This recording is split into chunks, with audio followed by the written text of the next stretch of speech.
Well, tonight I brought a bunch of stuff that I think some of you are well aware of, and I promise that there are new things going on that you have not seen before. And then for those of you who haven't seen or heard of this kind of work before, you may have already heard that Portland, Oregon is a visionary, actionary city. It's really kind of one of the North American incubators. And at this point, I don't even know quite how to talk. I'm used to talking about that place. And I've been living there and watching it, feeling its pulse. I'm really a child of it. In fact, I think I'm Portland too, which is a really cool thing to feel. And at the same time, it's kind of gotten out of control. And I always hoped it would. I always hoped that it would get so creative and so lush with activity and truthfulness that it would be beyond my knowing. And I used to really know what was going on. People could ask me all kinds of questions, and I'd be able to be an authoritative source. And I'm about as authoritative as they get, but I don't know what's going on anymore. It's so rich. I mean, we were talking at dinner tonight about how, well, just talking about a lot of different things, but one thing that's happening in Portland is that apparently we've got the most creative and dynamic music scene in the country. And when that happens, I think that everybody wants to pay attention at that point. But it's also true of food. Sort of the power center has shifted to Portland. And not just because the food is tasty, but really fundamentally the food is coming from as close by as possible. People are growing it right outside the kitchen pretty much. You just reach out and grab some lettuce out the window. Literally. So people are being innovative. They're not afraid of change because we are driving the change. We are driving the change ourselves. Pretty much. And I think there's still gentrification happening, and there's a sense that people have that the world around us is still out of control. But for those that are really actively engaged in this visionary city, which is strangely the only major city in the USA where citizen participation is increasing. All other cities it's in decline, but it's not just increasing; it's really skyrocketing in all the dimensions of civic life. So it's a pleasure to witness. But it's happening because of some strategic strokes, some really enlightened infrastructures, and some brilliant individuals that have made a big difference in the course of the last few decades. So it's an amazing confluence. And the fact that it's not so much happening in other cities and towns yet, I'm not too afraid of that, because there are so many people coming to Portland now to see what it is that we're doing and taking these stories away to share in their own communities. For instance, not too long ago, I gave a tour to the mayor of Toyota City, Japan, where they manufacture a lot of cars. And it's really been a company town, as you can imagine. And he was there to find out about grassroots organizing. They're realizing over there that there's a lot of things that they can't possibly address through policy and any amount of money without getting people to come out from their cubicles or their homes, off their couches, to get involved. So he's trying to figure out how to get people involved, and that's a wonderful thing to hear. But people are coming from all over the place. So I'm going to talk tonight in terms of things that I understand Sidney is interested in, and also in terms of stuff that I know is of broad and general interest in our time, in the world. And I'm going to be talking largely from my experience in Portland, and I feel comfortable doing that because it's of such high interest anyway. So one of the things we'll be talking about is urban agriculture, and we'll be looking at all this through a permaculture or ecological design lens. And really, everything I'm going to show you tonight is about community development. We're using every kind of initiative as a means for, as a focus for building community. So instead of always budgeting a certain amount of money to pay someone to do something, we're always looking for a way to activate a broader spectrum of capital. Because for one thing, that lowers the amount of money that you end up needing, because so many people want to come in and help and share their resources and their energies. Okay, this is a Christmas card. It shows a village where people would tend to know each other as they walk through the fabric of the place. It's human scale. It's sort of, all the mixes, or all the uses are sort of mixed there. There's a sense of sacredness, definite sense of a community center or heart, and a lot of other wonderful things like gateways and interesting pathways. And for a North American, that's pretty much all you get, a Christmas card every couple of years. in terms of living in a village. I mean, you know, you can live in a community that has a rich sense of itself, where people know each other, and maybe it is a place that's interesting enough to get out and walk in. But a village like this, on this card, tends to have to be created by the people who live there, as opposed to being generated as a product that we consume. And unfortunately, there is a big difference, unfortunately for us, because we're living in landscapes that are pretty much produced and consumed as products. And also, unfortunately, that means that, you know, because the place-based community doesn't really engage at the front end of things, we end up moving into landscapes that were never generated as a reflection of the needs and values of people. They're really more, perhaps driven by a sense of what people are willing to consume, how much square footage they'll buy, how much their incomes can bear in terms of a payment, and those sorts of formulations. But in order to have a community that functions, where people even know each other's name and don't feel isolated and do feel like they have a voice, you have to have such things as gathering places, local community sort of organizational structures, ways that people can address their problems and meet the challenges of their time, and not feel powerless. In Portland, this is the perimeter of our growth boundary. It's always being attacked politically, but pretty much it's holding. It's actually designed to celebrate some distinct centers, to concentrate growth in those centers and also along transit routes, and then grow incrementally with logical sort of extensions of an infrastructure. So we try to maintain a certain amount of land that we can build on. We try to protect farmland, but it's quite an imperfect thing. I mean, as you can see, it's quite brilliant. It's doing a lot of great things that are just the envy of so many other places, but at the same time, it's predicated on the idea that growth can just continue forever. It's sort of the more the better, which is, you know, a terrible paradox to be confronting right now, as we're realizing acutely that the world is finite and our resources are finite and things seem to be spiraling out of balance. In Portland, we have this, people are sort of wondering, why is Portland so amazing? What is happening? What was the tipping point anyway? And we sort of are grasping to try to understand it ourselves. What has been going on here? And I mentioned a few things before. There are other guesses that people are making, like we have a lot of indigenous tribes living around the city in different areas that do tend to exert some kind of influence. That's helpful to help us sort of realize we have some connection to the ecology that we're living within. We have the smallest blocks in the country, pretty much, on average, which means that we simply intersect more often in the same sort of land area that other cities would occupy. Like, for instance, in Salt Lake City, their blocks are about 600 feet long, ours are 200 feet long. So we just simply have more roadway, public place fabric in there. Maybe we just bump into each other more often. But I like this one too. We have a goddess. Her name is Portlandia. You might have seen that goofy comedy on the internet that is sort of making fun of our progressive culture. And I think it's pretty funny. I mean, we are pretty obsessed with what we're eating. We don't want the animals that are being consumed to be hurt that much. And we do have some pretty aggressive bicycle riders, as you've probably seen on that comedy. But that's not Portlandia. Portlandia is a goddess. And she's on the seal of the city. When I was a little kid growing up in the 60s and 70s, my father, who worked for the city, he was this radical planner inside of the system. He was trying to help to create social environments, public gathering places. We didn't even have one public square at the time.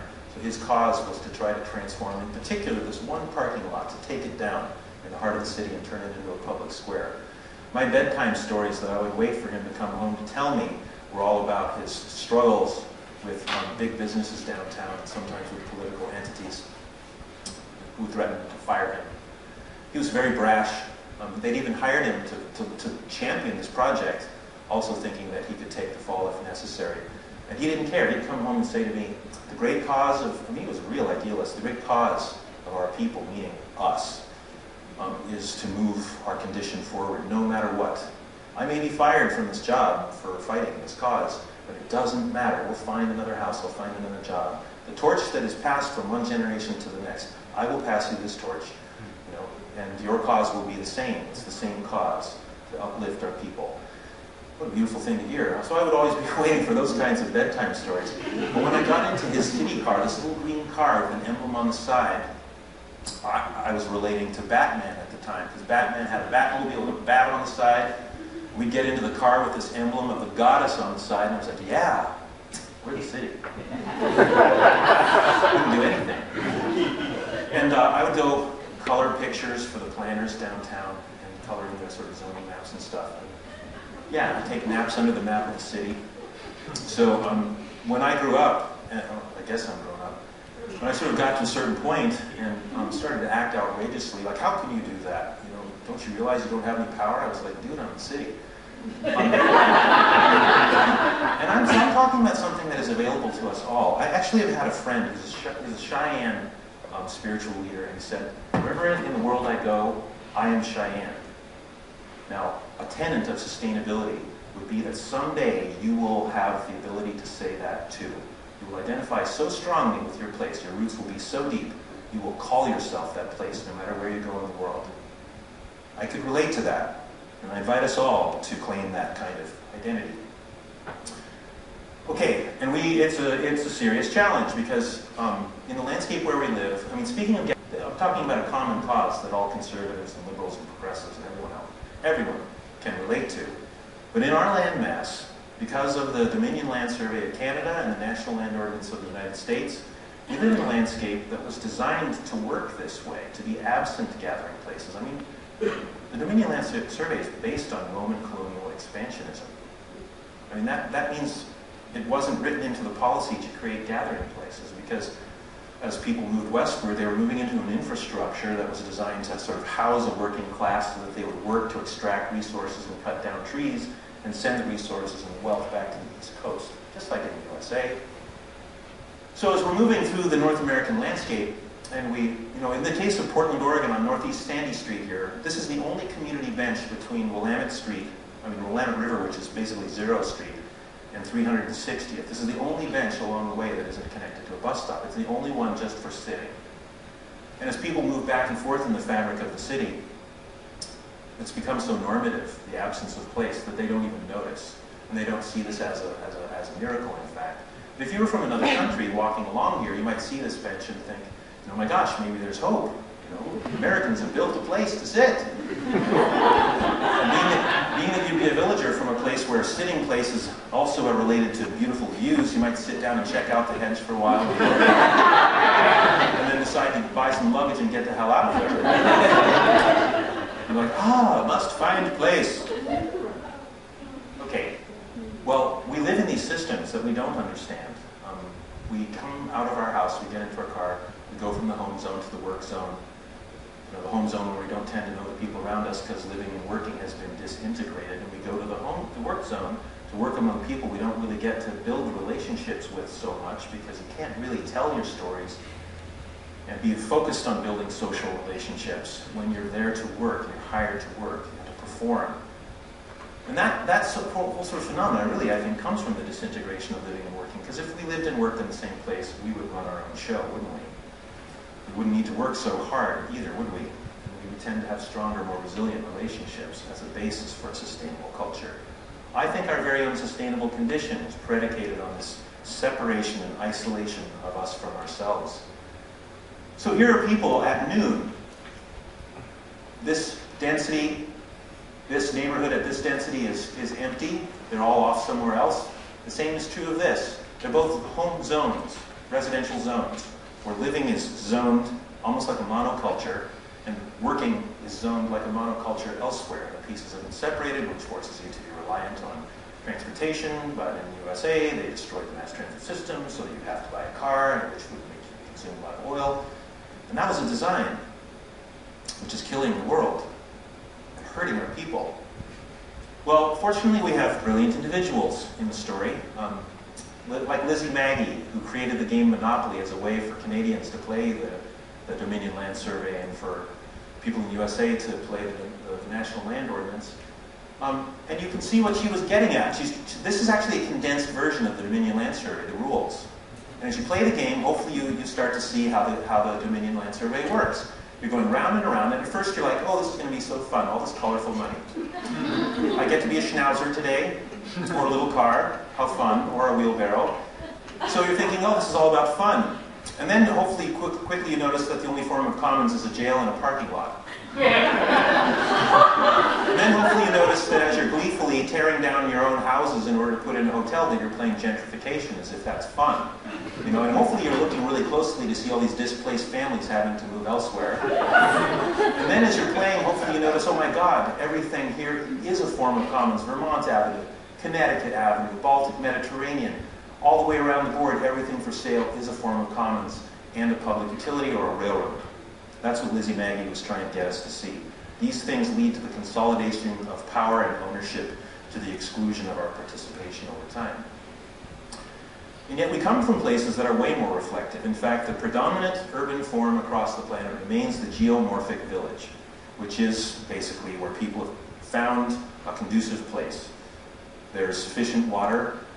They start to pay attention. They've already been paying attention to the sort of nature of the cycles of time, the direction of wind, the way the rain is coming in. And they sort of form their pathways in connection to that. And they locate their centers in conducive places with sufficient space. And then as they grow over time, they fill in.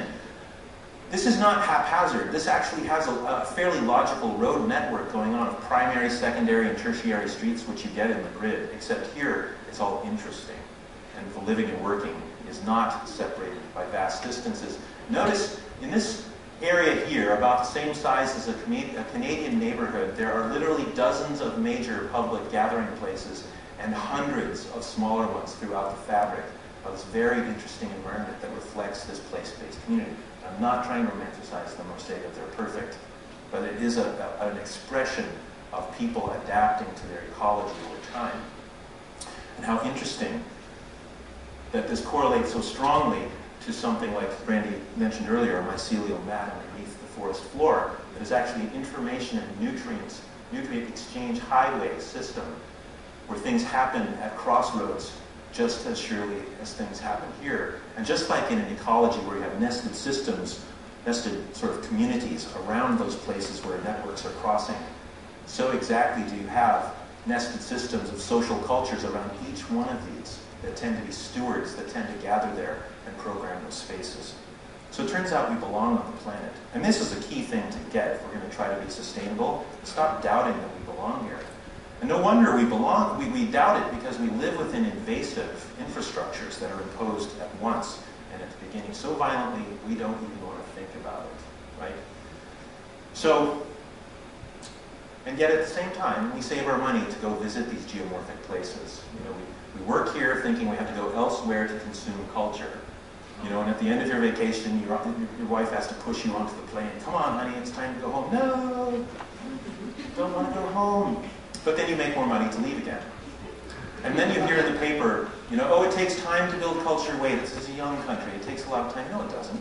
We're placemakers. We make place immediately. Just like people circled their wagons as they were coming west, set up a nomadic village center for the evening before they moved on. As soon as we start to arrive in a place, we create a functional commons. We build around that space, and then we start to grow around it. Just exactly like one of the most fabulous gathering places in the world here, which actually happens to be an intersection between the trade routes of Pisa, Milan, Rome, and Florence in the Tuscan Hills called Siena, which many of you have already been to visit, I'm sure. Fabulous place, nestled into the landscape. In fact, this is this great meadow that is facing south. They built this public palace with a tall a tower here that actually acts as a sundial that sweeps across the surface of the piazza, telling the time of day or season throughout the course of every year. So it's cosmological as well as entirely local. 38 outdoor gathering places and 10 times less crime than a typical Portland neighborhood that until just a couple of years ago wouldn't even have had one single public square. 10 times less, 38 times more gathering places, not even one over here. So this is an expression of people in some degree of participation. This is an expression of a product-oriented landscape where our problems seem to be out of control and we're so isolated we feel hopeless. Okay. Well, we live within this sort of series of cycles, and here's one of them. We know that we power to society, and we send resources and authority to other points along this ecological loop. But then there's a great question about whether or not the resources actually return. You know, in an ecological loop like this, the energy that comes from one node should really be amplified and come back stronger. But in our case, it comes back weaker. Like, we do the work, and then when we need to do something like put a speed bump into our neighborhood, and we find that it costs $15,000 and we're going to have to wait 3 years, and meanwhile we're watching our children almost being mowed down in the street. You know, hopefully we check in with an asphalt company to find out what it would cost to actually buy the asphalt and put it in ourselves. And as opposed to $15,000, we're told, oh, it'll cost maybe $150, something like that. You know, some amount of money that is entirely accessible. And if we decided that we had our own power, that we could put it in ourselves. But we're convinced that we don't have our power. And therefore, I am sick of blaming everybody else on this loop. If we actually have somehow agreed that we'll do all the work and yet we have no power, then I think the blame is upon us, frankly. This is a systemic issue. Look at the difference between a community that has never come to believe that anyone else has its power and the places where we tend to live. Like here, at the block level, there's an open space where they can come outside and interact, and they don't have to look for common ground with each other. Whereas over here on this block prototype, it's missing everywhere from the east to the west coast by design. By design. It's a Roman design. And then at the village scale, there's a crossroads, not just here, not just here, not just down here, not just here, not just here, or up here and all over the place, but really all over the village. And over here, utterly absent, by design. Okay, so, I mean, obviously we need to be participating from the front end. And if we haven't been driving the destiny of the town from the beginning as a reflection, we can most certainly retrofit it once we understand what's been going on. Especially when we think about our children and our grandchildren, the children yet to come. Speaking of children, James Howard Kunstler says that we do not have it hardwired in ourselves to be placemakers. It's so dire in North America, it may well be over. And even though he's a champion of place, he seems to feel that way. Well, that makes me think maybe Mr. Kunstler has not sat down with second-grade girls like my friends and I have. Because we've discovered that we are hardwired to be placemakers. And all you have to do is present a basic problem to young women like this and ask them to do some problem solving. And there's just no limit to the stuff they'll come up with. The problem may be with us as we hear them, thinking that these are unrealistic, improbable, illegal. How would they know, though? They haven't been taught to be afraid yet, maybe.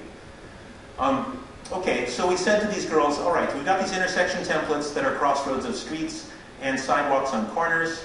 We think you guys might have the solution to all these vexing problems that millions of adults can't seem to figure out, like slowing traffic, getting people to talk to each other, getting kids involved, making the streets safer and stuff like that. And this little girl says, are you serious? You can't figure that out. She said, okay.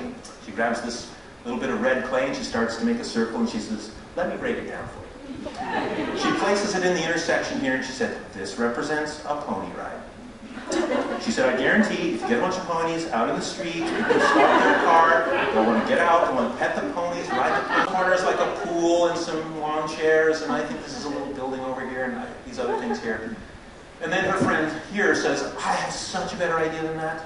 I know for sure that if we put an ice cream parlor right in the intersection, all the flavors you can imagine, everyone's going to want to get out. We can have tables and chairs on corners and a giant skateboard and a huge archway. And, and their teacher's saying, are you sure? I mean, isn't that dangerous? Aren't streets just for cars? Actually, streets, this is going to sound crazy, chase me out of here, but I'm pretty sure streets aren't even for cars, actually, compared to all the other things that they are for. Before cars even existed, there were things we did in the spaces between our homes, just like in Siena. And when we did those things like they do in Siena, we didn't hurt each other as often, our children didn't go missing as often, our relationships were more resilient, our networks were stronger. There were so many things that we did. Christmas was a holiday celebrated in the streets as a community before it became kind of an insular nuclear family sort of thing. For instance,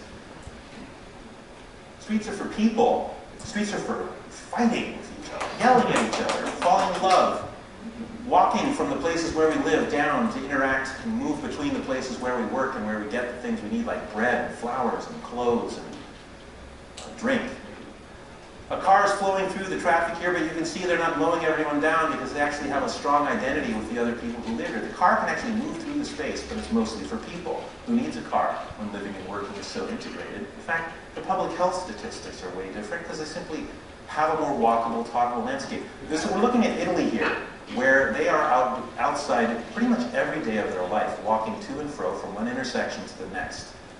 Intersections are where our pathways converge. That means our lives come together there, and there needs to be a widening of the space. And yet in the grid that we live in, that principle is absent, but it is urban design 101. It's the first order of urban design to engender a landscape of communication. Oxford, England, an elite class here, obviously prioritizing gathering places and open social commons for themselves throughout the fabric. Every English village, however, has at least one village square, which says something about the culture. Southern Germany, here's a village about a third the size of a North American neighborhood with 12 outdoor gathering places that you can sort of find and discover out here in the fabric. Here's a French village, same pattern expressed. A Powhatan village, aggregating their architecture around a common center to define that place where everyone belongs and where time and space is never going to be for sale. Czechoslovakians told by the military, oh, you can't gather in the commons anymore, so they rejoin the village with their bodies on a rooftop instead. This is kind of an unfair comparison, but it's sort of the best and the worst. On the left, again, this is the Piazza del Campo, big enough for everyone in the village and all their friends and families to get together for this horse race that happens twice a year called the Palio. So this, again, is an intersection. This is also an intersection. Sort of stop and wait for the light to change, stop, go, that's your relationship. I think it's kind of interesting that both of these have dominant institutions with arches, but that's how the similarity comes. This is the palace of the people that facilitates their convergence and their dialogue over time. And of course, this would be a gathering place. Indoor and outdoor gathering places go together. And this is sort of just the latest chapter in the Dominion Land Survey, actually. It creates the phenomena of isolation and the rise of corporate culture in our lands. So this is what I think that we've been doing, this little metaphor called the revolt of the ponds. And I think that we have been doing, we are doing, we've been trying to do it, and we are doing it, and we will do it more. And we will have an epiphany as it finally happens everywhere. You know how this game works? You just dump the pieces out, you separate the players by their superficial differences. You've got the whites over here, you've got the blacks over here. You're going to play a little war on the grid. This is the working class, the pawns, and you know for sure there's a lot of people with names and families and skills and talents, and definitely in there are a couple of community organizers. So here you see that the community organizers have traded sides. During the night, they come out after the last game, before the next one starts, and they start off by apologizing. God, I'm so sorry for what happened during that last game. We came out and we attacked you, and we killed you, and you attacked us, and we didn't even know each other's names. The tall, oppressive ones with funny hats behind us were telling us what to do. Everyone died. This thing's designed to end. It's unsustainable. Except the kings. The kings always survive, which tells you, of course, it's their game. So they trade sides, and they're talking to the other pawns, and they're saying, you guys, you're always talking about getting out of the box and thinking out of the box. We're in freaking boxes. Can't you see? And the pawns say, well, this is our job description. This is what we do. We're pawns. Fortunately, they get in small groups with facilitators. They're sitting there talking and hugging each other, and they're realizing they're not alone in their trauma. They go to the back row to confront their oppressors, who are totally defensive and saying, you know, who, us, we never did anything wrong, we never took more than our share. The pawns get mad, push them off. Get off the board, you liar. John and Lynn met at the 24-hour solar-powered self-service tea station over here. Had a cup of tea, fell in love, and now they're getting married out here, and their neighbors are marrying them. They're surrounded by their friends and family and people from blocks around in the streets. And they said, we want a traditional wedding. It wasn't until 1512 we could get married in churches anyway, so let's have a real traditional wedding from back when, you know, that center of the village was where we all gathered. Self-authorizing, it's our reality kind of thing, kind of attitude. Well, in Portland, Oregon, we did a few things right at certain moments. Like we seized the rooftop of a 2-story parking garage and we turned it into the first public square that we needed to have for 150 years. We turned it into a gathering place. We even painted the rooftop all at once with the mayor telling us, you don't have the power to do this. And everyone's like, keep painting, we totally have the power. We're voting this guy out real soon. And it became one of the most fabulous fabulous gathering places, so they say, in the world. But that was like an acupressurist touched the city in the perfect spot because it shifted the city to have a social gathering place where everyone belonged. Time and space was not for sale. It somehow motivated us to think that we had the power to do more. So now we have the most bike lane miles and the most bike commuters in the country by far, the most fabulous transportation infrastructure. Our historic preservation culture is incredible, the most green buildings per capita for sure. Farmers market culture like this is out the roof, more than 50 farmers markets every week, protecting open space and wetlands, exuberant expressions of the creative culture all over the city. This is now the biggest mural in the United States celebrating wildlife. People are growing food. In terms of urban agriculture, it really, I mean, it needs to be an urge, not just a bunch of policy changes and projects, but it needs to be something that everyone's become aware of and that they value. So when you start seeing corn growing in your front yard, you can see that something's happening. Oops. My favorite statistic, among all the ways that Portland is changing itself, like the first to mandate biodiesel and all diesel sold in the city, the first to address global warming and actually meet the Kyoto Accords and exceed them. People are driving less every year. There's just so many different ways. But I love the unintended outcomes, like most polite drivers in the nation, most microbreweries, like more than 80 now, and lots of home brewing too, of course, lots of hops growing all over the place. But my favorite statistic is we have the greatest, biggest naked bike ride in the world. It's called the World Naked Bike Ride because we intend to set a world record every year. 4 years ago, 3,500 people out on the streets to seize London's crown. And then London tried to come back and take ours, but then we did it again, 7,000 naked people. And the mayor was attacked by conservative interests saying, "You can't do that, they're naked, can't you see?" The community has no clothes. And the mayor said, "Dude, the restaurants are full. The hotels are full. This is awesome for the economy, get out of here." And it's great for relations between the police and the community. And then the next year was 13,500, and this year was something like 22,000. There's so much going on. People think they own the place. You know, what? The community owns the city? Here's an amazing new project happening where a bunch of local farmers and even people working in their own yards have come up with this amazing new expression, which is almost like a fusion between a playground and a farm and a marketplace, which is sort of just outside of Portland and Vancouver, Washington. This thing is just flying. A lot of Latino farmers involved in this too. Here's another outrageous project. This community decided to take its neglected public space and turn it into an orchard. And even though the Parks Bureau said, wait, we need to be in charge of that, the community, led by the Neighborhood Association's president, said, actually, we're doing this, and we're inviting you to our process because we need to get these fruit trees in now. We've got so much food insecurity heading our way, we've got to get this going now. And the Parks Bureau said, okay, I guess we'll just be there and see what happens. And so we've presented this to the highest levels of the regional government, and they're all just going, you're totally right, how are we going to do this? We don't have the money. How are you going to do this? And we said, we've got all these kids sitting around glued to TVs who can learn how to prune a tree, lose a little weight in the process.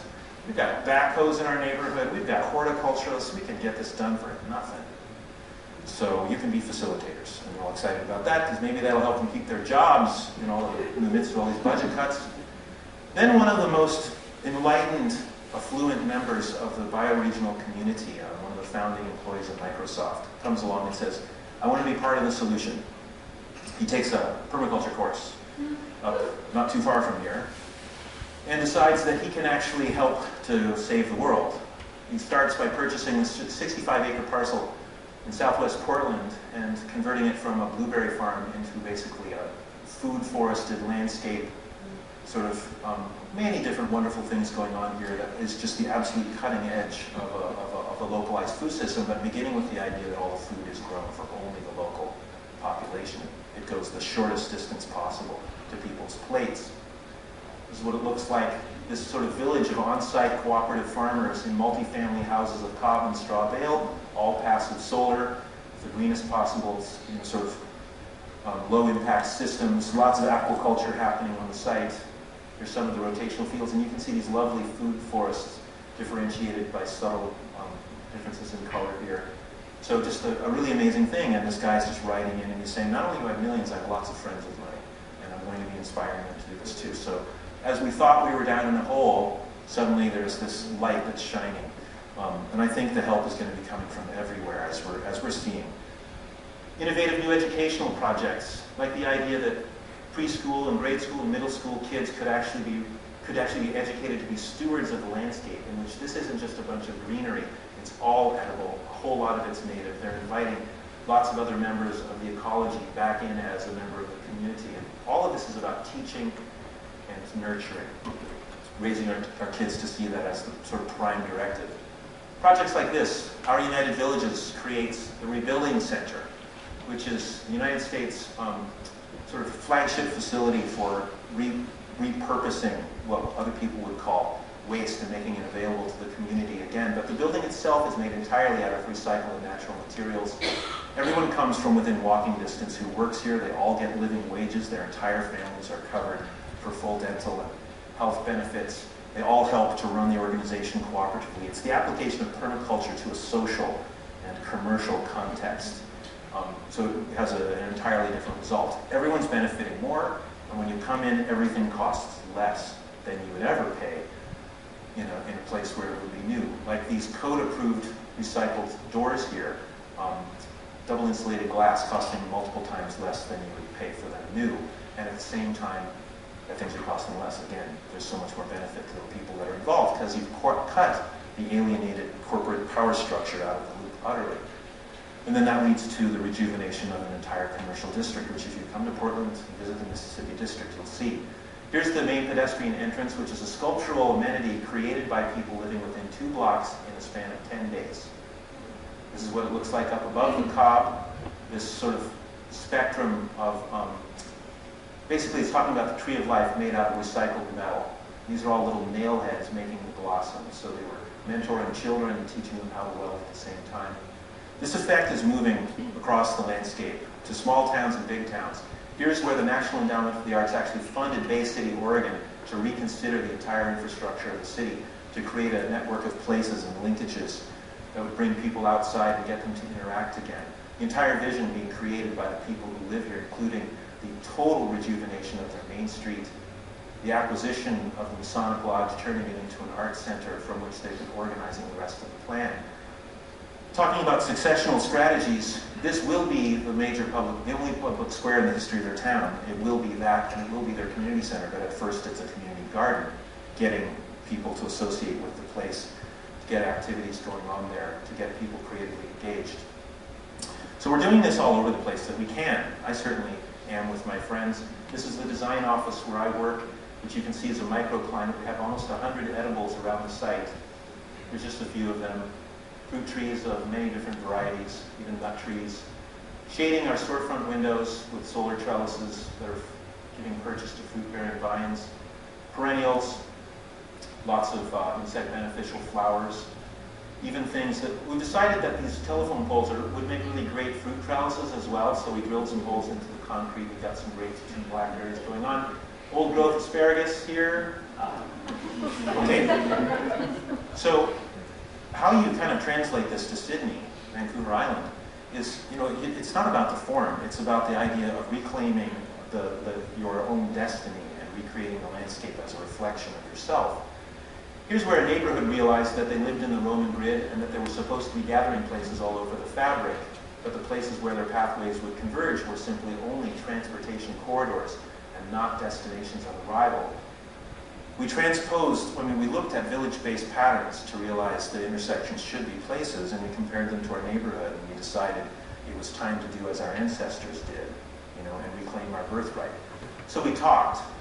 Motivated by a 13-year-old young woman who had really looked deeply into the situation, we started to look at the potential relationships that we would have. So she had us go through a process, I had never even heard of it at the time, called asset mapping, to figure out how we could be working together, what sort of affinity we would have. So we found, oh my gosh, there's musicians, we all love music. There's a social worker, we all have social problems. There's a doctor, we all get sick. There's a chef, we all like to eat. Stuff like that. We realized we were a village.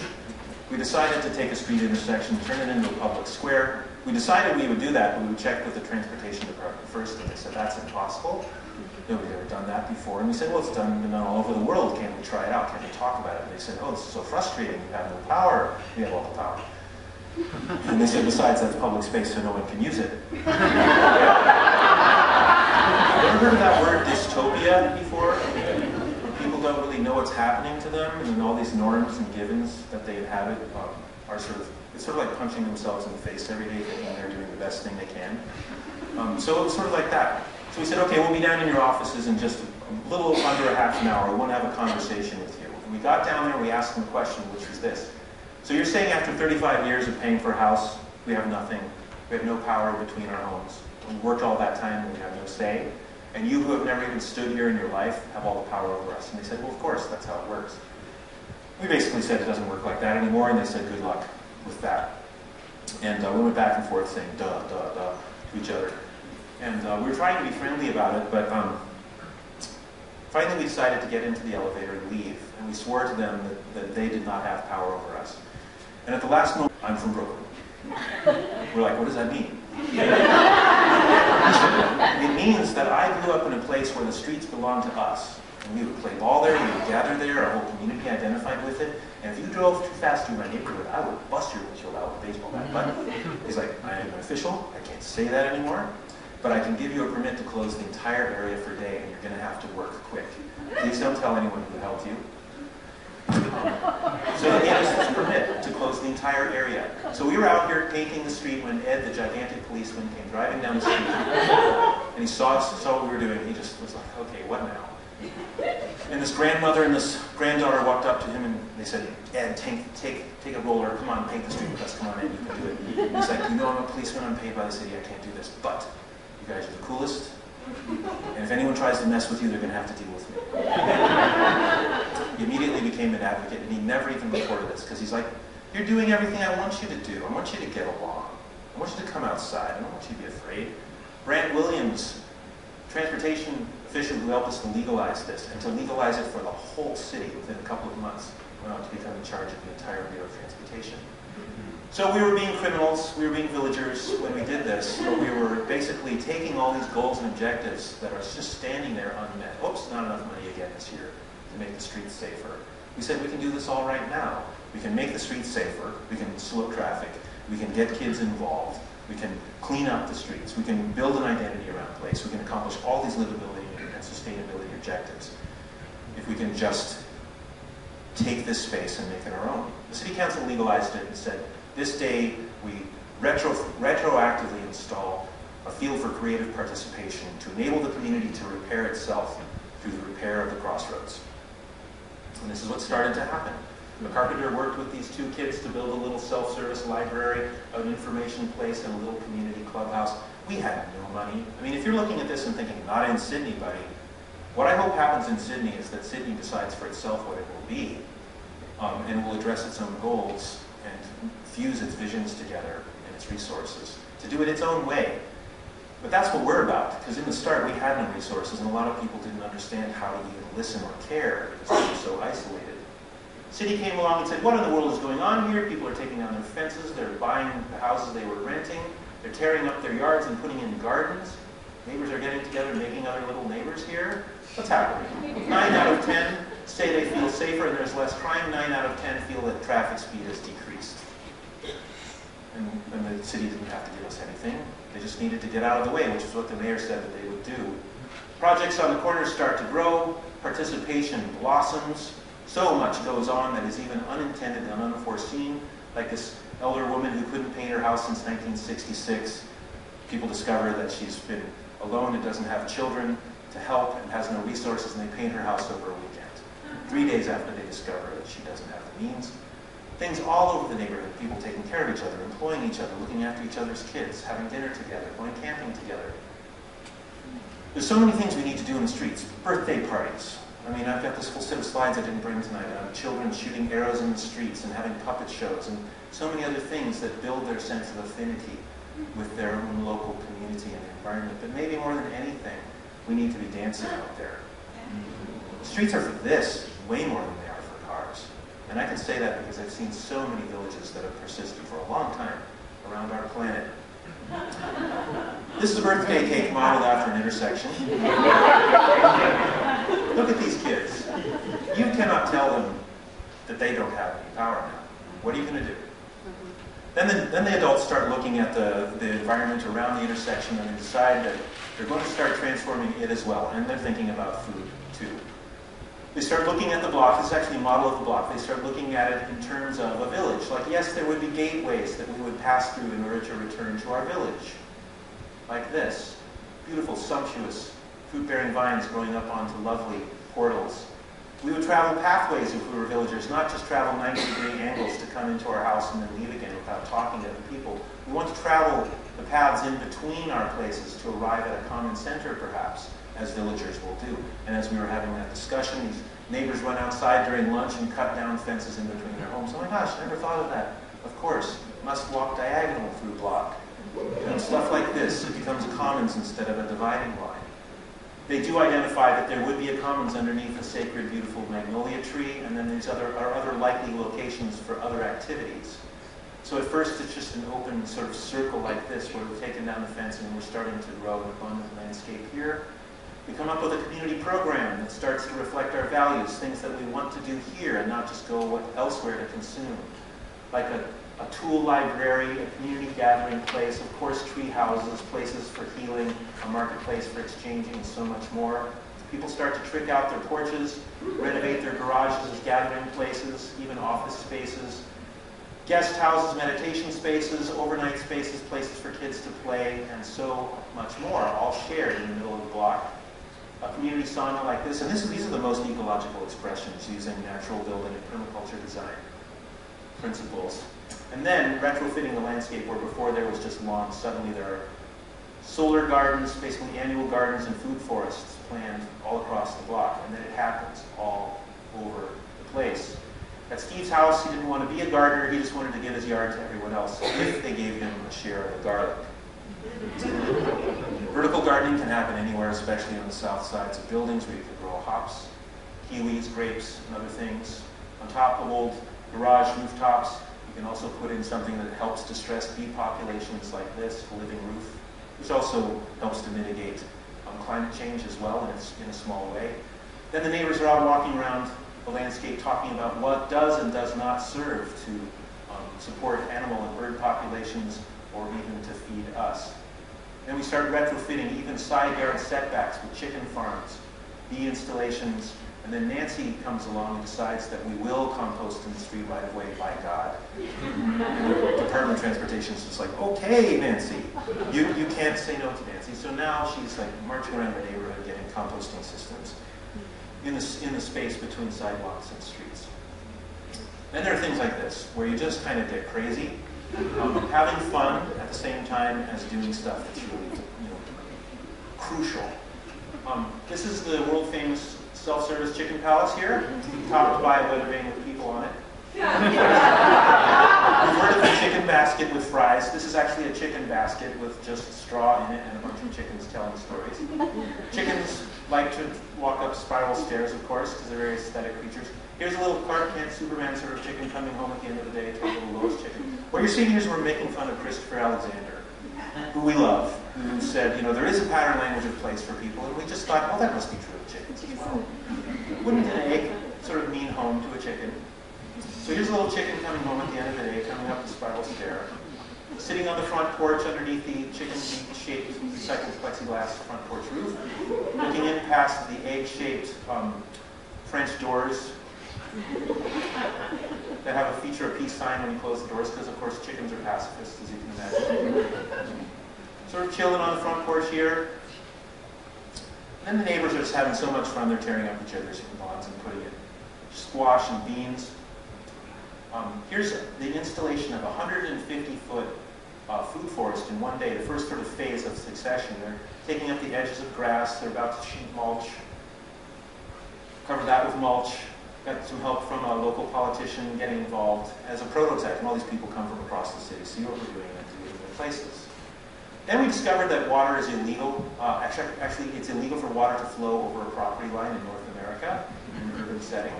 So we thought, well, that's breaking the law of gravity for sure. How can you risk water's needed to do that the whole time? So we thought, well, let's help water out by breaking that one, just letting water go across as many lines as possible.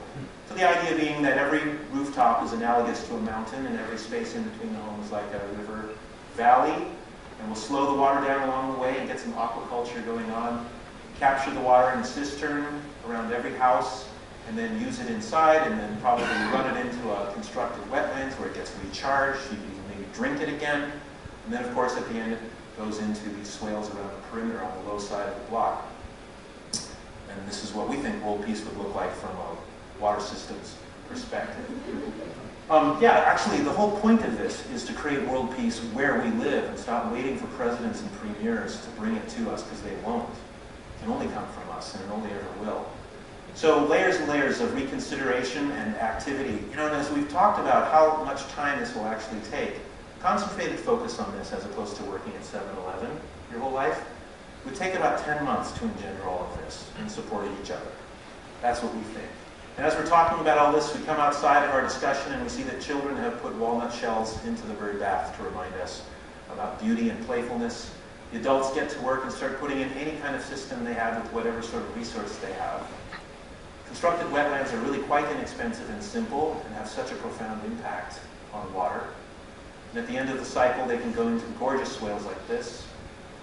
A discussion about solar income onto a block when everyone on the block is present can be an epiphany experience for everyone, just saying, oh my gosh, look at what's happening on our south and west facing roofs pretty much every day of the year with all the ultraviolet light, even in the winter time. So we start talking about installing these sorts of systems on rooftops, but of course first you want to do passive solar installations to bring in light and heat, and other passive solutions such as fruit-bearing vines that can deflect heat, or simple things like shade, so you don't need to use an air conditioner. Retrofitting your houses. On our block, we retrofitted with straw clay insulation, which led to the legalization of this insulation system across the city now. So, you know, sort of going where no Portlander has gone before, sort of thing, in order to help other people get there. Of course, you wouldn't be drying your clothes this way before you leave it using. And then it starts happening all over the town. In this case, funded by the very conservative Portland Development Commission, and again, a young teenage woman comes to the rescue and says, wait, instead of having pathways go around the perimeter with a green center, how about if we make it a pedestrian intersection, open up the edges, create bioswales, and have curb cuts so that water can flow directly into the curb cuts rather than flowing into the rivers and killing fish. And then it gets replicated hundreds of times across the city as curb extension bioswales that have been installed across the city now.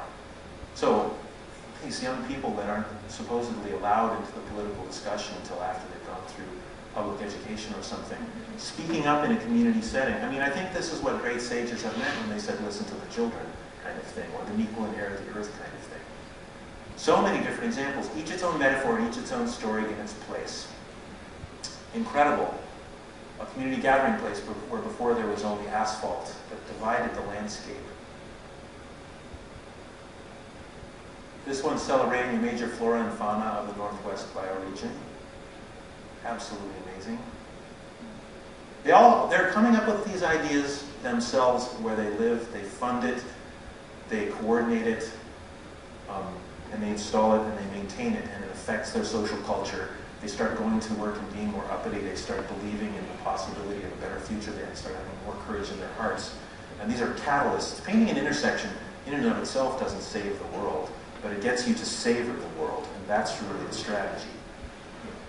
And then we start doing these in multiple ways. I guess what I'm showing you here is that the intention is to do this in every one of the 96 freaking neighborhoods in the city of Portland. Not just to change our town, but to inspire the systemic change of all other cities where social cultures will hear these stories and do what they can do where they are, in their own way. Not to do what Portland does in the same way, but to do it in their own way. And then in those communities, there will be clusters of smaller projects like these. Trellises spanning over sidewalks to give purchase to fruit-bearing vines. Gathering places like this designed and implemented by kids as exercises in democracy and bioregional economics. And we've done something like 300 of those, more than 300 now. This is called the DPAVE program. Anybody who wants to tear up a parking lot and put in a community garden has to outreach to within a 2-block radius to get as many people involved to learn about permaculture and basically helped to design the forests, the food forests, so the community gardens that go in. So here's the design of a community food forest to replace an asphalt parking lot. People, of course, meet in the morning, coming by bike, having breakfast together, and they immediately set to work to take up the asphalt, putting it into piles, collecting it, putting it into dumpsters, and then partying. And frankly, for at least half of these people, the whole point is the party. Some serious kissing going on later. And, you know, I mean, all these projects are catalysts for bringing people together to do whatever it is that they will do. It's the social network that we're after in a place where people have been isolated. So all these are strategies for bringing people together to say, hello, how are you doing? You know, stuff like that. Then developers get into the act and start building these rather tall buildings with multiple families, co-housing, made out of urban forested materials, like trees cut down in the urban environment and then turned into studs and molding to build these buildings, which are integrating a lot of green features, even including bike parts up in the gable, and also to support fruit-bearing vines, and then lovely gathering places on site. Here's a university just west of Portland putting in or installing a 3-acre permaculture teaching facility. This is Pacific University with an indoor and outdoor classroom. This part of the site is about teaching about repairing, restoration, and food forestry, and also gathering places and the coexistence of people with nature. And down here, there's a giant bioswale that also acts as a performance space in the down here market garden, working with Latina cooperatives. This is the sort of center of the village. Lots of natural building and permaculture happening here, and all of these roof surfaces are envisioned as water catchment systems. Here's the giant bioswale in the performance space, and these bioswales on a terrace are actually also places for people to sit during a performance. So I think we're running short on time, so I'll just stop there and thank everybody for coming tonight.